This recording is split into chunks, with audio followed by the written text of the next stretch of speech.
Bonjour, bonjour, hello guys and welcome.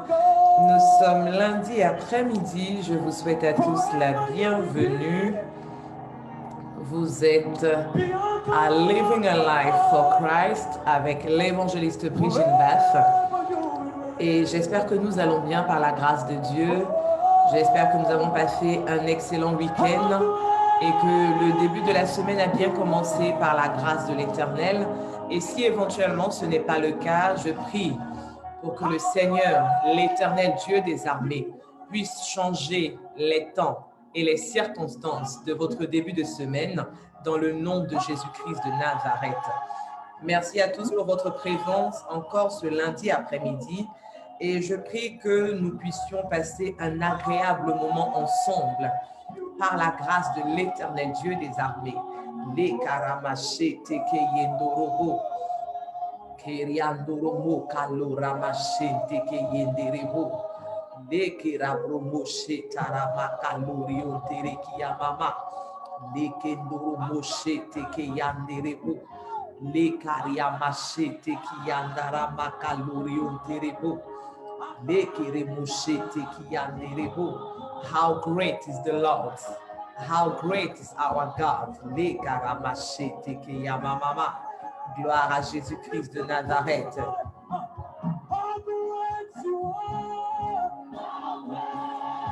Béni soit l'Éternel, nous allons commencer notre rencontre et je dis donc, béni soit l'Éternel Dieu, le Dieu d'Abraham, le Dieu d'Isaac, le Dieu d'Israël. Il est le Dieu qui seul fait faire des prodiges et je prie qu'une fois de plus, en ce lundi après-midi, que l'Éternel Dieu puisse faire des prodiges dans chacune de nos vies et pour tout un chacun qui est connecté. Béni soit à jamais le nom glorieux de l'Éternel et que toutes nos vies ensemble cet après-midi soient remplies de la gloire de l'Éternel. Et quelqu'un dit Amen, Amen, Amen. Alors, je veux que cet après-midi, nous puissions échanger ensemble, partager ensemble par la grâce de Dieu. Shalom à Precious Eli Ishas, la servante de l'Éternel. Je veux que nous puissions parler ensemble cet après-midi. J'ai constaté, j'ai remarqué, et je pense que c'est le cas de chacun d'entre nous, que souvent dans la vie, nous posons des actes, nous prenons des décisions, nous faisons des choix, nous posons des actions. Et je me suis posé la question, est-ce que souvent, nous nous demandons ce que nous allons retirer de ces actions? Quand je choisis, par exemple, j'ai deux offres d'emploi. Quand je choisis d'aller travailler chez l'employeur X, au lieu d'aller travailler chez l'employeur Y, qu'est-ce qui motive ce choix? Qu'est-ce qui motive cette décision? Quand j'accepte la proposition de mariage du frère A, au lieu de celle du frère B, qu'est-ce qui motive mon choix? Qu'est-ce qui motive ma décision? Lorsque j'ai choisi, par exemple, de quitter ma nation et que j'ai choisi la France ou bien que j'ai choisi l'Angleterre, que j'ai choisi les États-Unis comme terre d'accueil, qu'est-ce qui a motivé cette décision? Normalement, dans toutes les décisions, dans tous les choix que nous faisons, il doit y avoir une motivation. Dans tous les choix et dans toutes les décisions que nous prenons, il doit y avoir un intérêt. Si je choisis d'épouser le frère A au lieu du frère B, c'est parce que j'ai un intérêt. Je sais ce que je gagnerai à entrer dans ce foyer avec le frère A plutôt qu'avec le frère B. Quand je choisis d'aller travailler chez l'employeur X au lieu de l'employeur Y, je sais quel est le gain, je connais quels sont les intérêts, qu'est-ce que je vais retirer en travaillant chez l'employeur X au lieu d'aller chez l'employeur Y. Normalement, dans la vie de tous les jours, nos choix, nos décisions sont motivés par quelque chose. Gloire à Jésus. Mais pour nous, en tant qu'enfants de Dieu, pour nous qui avons accepté de marcher avec le Seigneur, pour nous qui avons abandonné notre vie passée et qui avons choisi de suivre le Seigneur Jésus-Christ, nos choix, nos décisions, nos actions doivent être également motivés par une seule chose. Quel est l'intérêt du Seigneur Jésus dans ce que je fais? Quand je fais quelque chose, quand je décide quelque chose, quel est l'intérêt pour le nom du Seigneur Jésus? Alors nous allons regarder la vie d'un homme dans le livre de 1 Samuel chapitre 24 et nous allons considérer à partir du verset 4 et je lis la parole. Il arriva à des parcs de brebis qui était près du chemin. Et là se trouvait une caverne où il entra pour se couvrir les pieds. David et ses gens étaient au fond de la caverne. Le « il » au commencement du verset 4 nous parle du roi Saül. Nous allons au verset 5. Les gens de David lui dirent, « Voici le jour où l'Éternel te dit, je livre ton ennemi entre tes mains. Traite-le comme bon te semblera. » David se leva et coupa doucement le pan du manteau de Saül. Après cela, le cœur lui battit parce qu'il avait coupé le pan du manteau de Saül. Nous allons au verset 7. Et il dit à ses gens, que l'Éternel me garde de commettre contre mon Seigneur, loin de l'Éternel, une action telle que de porter ma main sur lui, car il est loin de l'Éternel. Verset 8. Par ces paroles, David arrêta ses gens et les empêcha de se jeter sur Saül. Puis Saül se leva pour sortir de la caverne et continua son chemin. Gloire à Jésus. Je dis, dans la vie de tous les jours, toutes nos actions sont motivées par quelque chose. Lorsque nous décidons de faire quelque chose, cela est motivé par une autre chose. Gloire à Jésus. Alors, voici une histoire qui nous est contée dans 1 Samuel, chapitre 24. Nous avons lu des versets 4 jusqu'au verset 8. David est ce jeune homme qui a été choisi par l'Éternel afin de remplacer le roi Saül à la tête du peuple d'Israël. Et il arrive dans un concours de circonstances que Saül et David se retrouvent au même endroit. Et lorsque cela arrive, la Bible déclare que les personnes qui accompagnent David disent à David, « Voici, Dieu a livré ton ennemi entre tes mains. Dieu te dit aujourd'hui, fais ce que tu veux de ton ennemi. » Et poussé par ces gens, poussé par les personnes qui l'entourent, David coupe le bord du vêtement de Saül. Et puis à un moment donné, David se reprend au verset 7. Il dit à ces gens que l'Éternel me garde de commettre contre mon Seigneur, loin de l'Éternel, une action telle que porter ma main sur lui. David aurait pu se venger. David aurait pu mettre un terme à la vie de Saül. Ils étaient dans la grotte. Saül était à la portée de David. Et David aurait pu faire de Saül ce qu'il voulait. N'est-ce pas Saül qui poursuit David depuis un bon moment maintenant? N'est-ce pas Saül qui veut tuer David depuis un bon moment? N'est-ce pas Saül qui a tendu des pièges à David depuis un bon moment? Voici maintenant que Saül est dans la main de David. C'est ainsi que souvent, Dieu met nos ennemis dans notre main. La personne qui voulait détruire ton foyer, la personne qui voulait qu'on te chasse de ton travail, la personne qui voulait nuire à ta vie de famille. À un moment, souvent dans la vie, Dieu permet que ces personnes-là soient dans notre main. Dieu permet que ces personnes-là soient à notre portée. Dieu permet que ces personnes-là soient sous notre autorité. Mais je pose la question, qu'est-ce que nous faisons? Quand Dieu met ton ennemi à ta portée, quand Dieu met ton persécuteur à ta portée, celui qui voulait te tuer, Dieu le met à ta portée, qu'est-ce que tu fais? Est-ce que tu choisis de te venger? Est-ce que tu choisis de mettre un terme à la vie de cette personne? Parce que, quoi qu'il en soit, il veut te tuer. Donc, si ce n'est pas lui qui meurt, c'est toi qui vas mourir en temps normal. Mais voici David qui dit que Dieu me garde de toucher la vie de son oint. David a compris que ce n'est pas nécessaire. C'est vrai que Saül me poursuit. C'est vrai que Saül veut me tuer. C'est vrai que Saül veut m'exterminer. Mais si je tue Saül dans cette grotte, quel est l'intérêt? Qu'est-ce que je retire à porter la main sur Saül? Qu'est-ce que je gagne à porter la main sur Saül? L'Éternel Dieu ne dit-il pas, à moi la vengeance et à moi la rétribution. Si moi, David, je tire vengeance de Saül dans cette grotte, qu'est-ce que je gagne en fait? Qu'est-ce que je gagne? Si je laisse plutôt l'Éternel me venger, si je laisse plutôt l'Éternel me porter secours, est-ce que ce n'est pas mieux? Je dis, la question nous est posée. Quel est l'intérêt qui motive nos actions? Qu'est-ce que nous gagnons à faire ce que nous faisons, enfants de Dieu? L'histoire de Saül et de David nous interpelle et cela nous permet de comprendre que c'est vrai. Souvent, nous avons la possibilité de tirer vengeance de nos ennemis. Souvent, nous avons la possibilité de tirer vengeance de nos persécuteurs. Tu es en face de cette femme. Elle a dit tout et n'importe quoi sur toi. La personne a détruit ta réputation. À cause des paroles de cette personne, aujourd'hui, quand tu rentres quelque part, les gens te regardent d'un mauvais œil. À cause de ce que cette personne a dit te concernant, quand tu arrives dans ton milieu de travail, tes collègues te regardent d'un mauvais œil. Mais aujourd'hui, Dieu a mis cette personne dans ta main. Mais qu'est-ce que tu fais? Quelle est ta réaction? Quelle est ton attitude? Quel est ton comportement? Est-ce que comme David, tu dis que Dieu me garde de poser une telle action?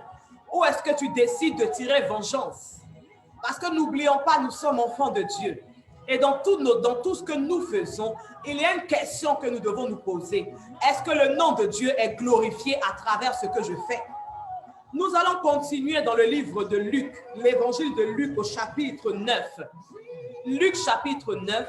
Et il y a une autre histoire que la Bible nous conte. Luc chapitre 9, nous allons lire à partir du verset 51. La Bible déclare ceci: lorsque le temps où Jésus-Christ devait être enlevé du monde approcha, Jésus prit la résolution de se rendre à Jérusalem.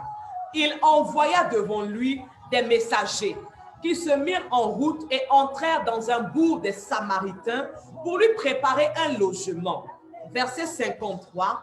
Mais on ne le reçut pas parce qu'il se dirigeait sur Jérusalem.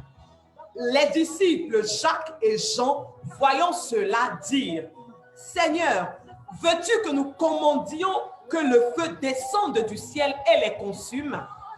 Jésus se retourna vers eux et les réprimanda, disant: vous ne savez pas de quel esprit vous êtes animés, car le Fils de l'homme est venu non pour perdre les âmes des hommes, mais pour les sauver.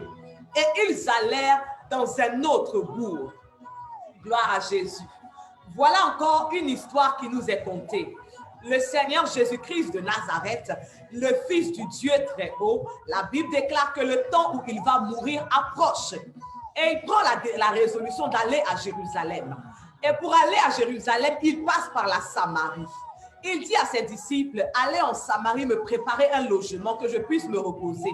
Mais les Samaritains refusent de recevoir les disciples et le Seigneur. Tout simplement parce que le Seigneur va à Jérusalem. Et qu'en ce temps-là, entre les Samaritains et les personnes de Jérusalem, il n'y a pas d'entente. Il n'y a pas d'unité. Il n'y a pas de cordialité entre les habitants de Jérusalem et les habitants de la Samarie. Rien ne fonctionne entre eux. Donc la Bible déclare qu'ils refusent de recevoir le Seigneur. Et Jacques et Jean sont indignés. Comment est-ce que les Samaritains peuvent refuser d'ouvrir la porte au Seigneur Jésus-Christ? Comment est-ce que les Samaritains peuvent refuser de recevoir le Seigneur? Alors ils disent au Seigneur: est-ce que tu veux qu'on commande au feu de descendre sur la Samarie et de les consumer? Mais Jésus les interpelle, il dit: attention, c'est vrai que je vous ai donné tout pouvoir, c'est vrai que je vous ai donné toute autorité, mais vous ne savez pas de quel esprit vous êtes animés. Je ne suis pas venu pour détruire, je ne suis pas venu pour anéantir, je ne suis pas venu pour exterminer, je suis venu pour sauver les âmes. Alors si les Samaritains ne veulent pas me recevoir, ce n'est pas grave. Si les Samaritains ne veulent pas m'ouvrir leurs portes, ce n'est pas grave, nous allons ailleurs. Et la Bible déclare qu'ils vont dans un autre bourg. Nous avons reçu toute autorité de la part du Seigneur Jésus-Christ en tant qu'enfants de Dieu. Nous avons tout pouvoir. Mais que faisons-nous de cette autorité? Que faisons-nous de ce pouvoir? Et si le Seigneur nous interpelle, il dit: attention, le pouvoir et l'autorité que je vous ai donné, je ne vous ai pas donné cela pour que lorsque les hommes refusent de vous ouvrir leurs portes, que vous puissiez faire usage de cette autorité pour les exterminer. Je ne vous ai pas rendu puissant. Je ne vous ai pas rendu fort. Je ne vous ai pas donné ma gloire pour que vous puissiez vous en servir pour servir vos intérêts. Tout ce que vous avez reçu de ma part ne doit pas servir à vos intérêts personnels. Mais lorsque vous utilisez l'autorité que je vous ai donnée, lorsque vous vous servez du pouvoir que je vous ai donné, posez-vous la question: quel est l'intérêt que moi j'en tire?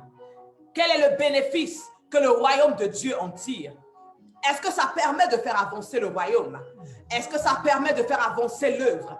Est-ce que ça permet de faire avancer l'évangile? Je suis venu nous dire à nous tous cet après-midi: attachons-nous à l'utile.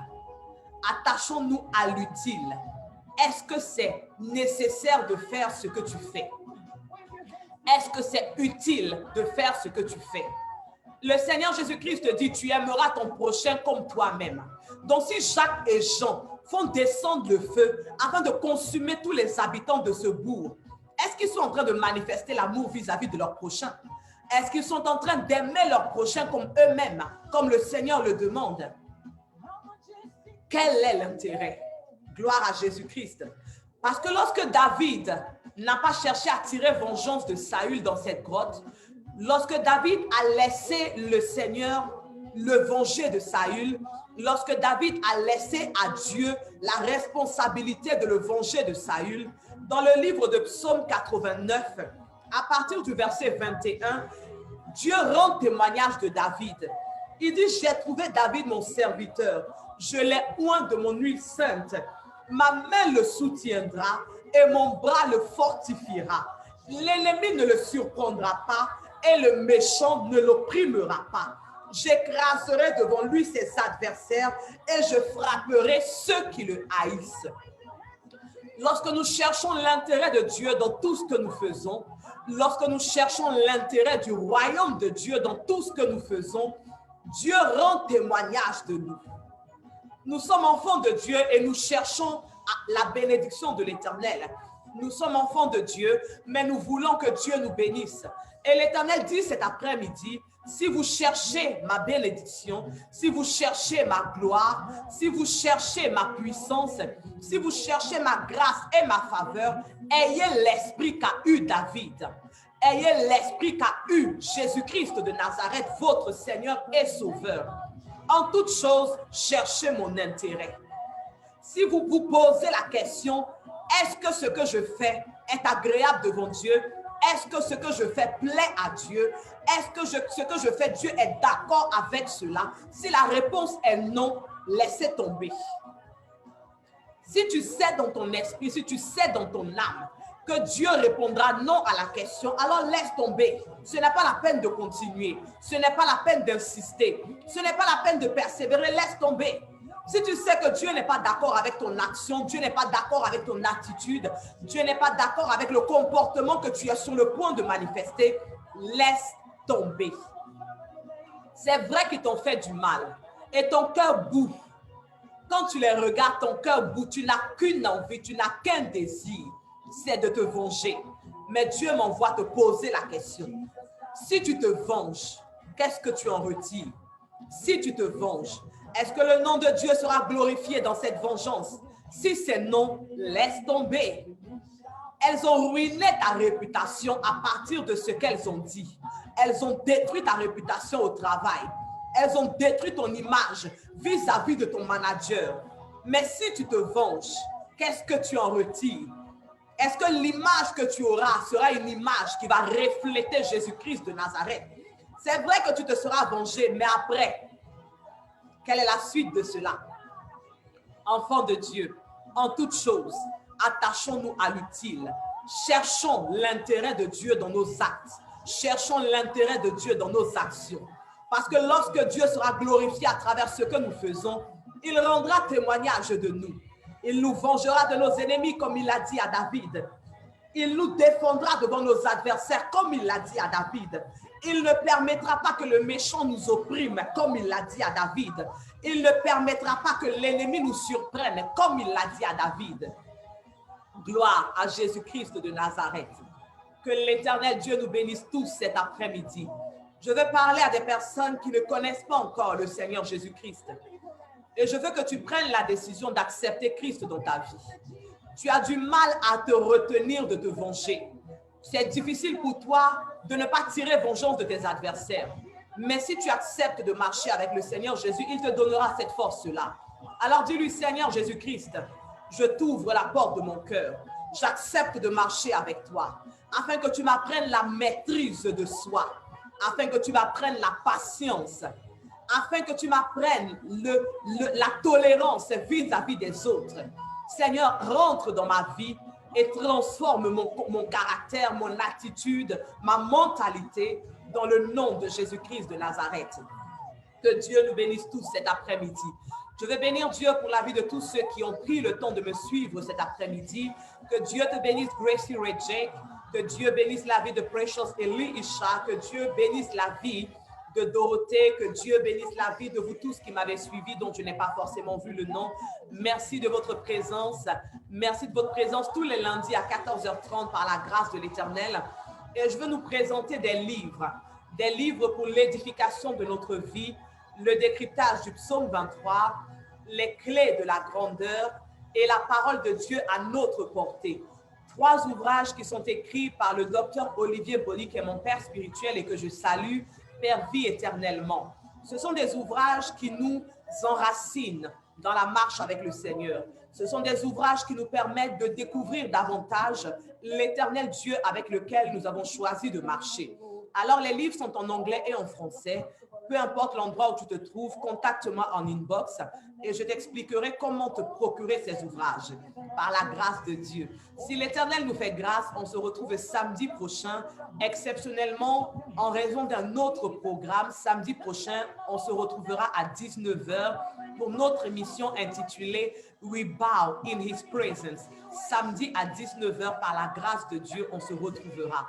D'ici là, je prie que l'Éternel bénisse votre semaine. Je prie que vous soyez environnés de la gloire de Dieu dans tout ce que vous allez réaliser tout au long de la semaine. Je prie que Dieu vous donne la maîtrise de soi. Et je prie que dans tout ce que vous aurez à faire dans la semaine, posez-vous la question. Quel est l'intérêt? Est-ce que c'est nécessaire? Est-ce que c'est utile? Et si la réponse est non, alors laissons tomber et passons à autre chose. Dans le nom de Jésus.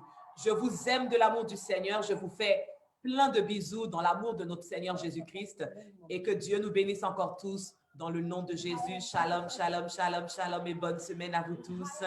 Bisous.